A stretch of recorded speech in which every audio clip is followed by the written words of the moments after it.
Welcome back. In this video, I will show you how you can convert a Word document to a PDF file. So for this, you need to click on the file on the left top menu bar and click on the export and click on the create PDF XPS document.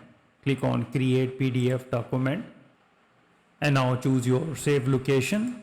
For example, I'll select the desktop and click publish. So this will be open up in Adobe Acrobat Reader once you publish it. So in the second method, you need to open your Word document in Microsoft Word and click on file in the top left corner and select save a copy and choose the folder where you want to save it. I'll select the desktop, give it a name, click on this small arrow on the right side and select the PDF and click save. Then your Word document will be open up in the Adobe Acrobat Reader. So this is pretty simple and easy. I hope now you understand how you can convert a Word document to PDF file. If you think this video is helpful, please support my channel. Thanks for watching.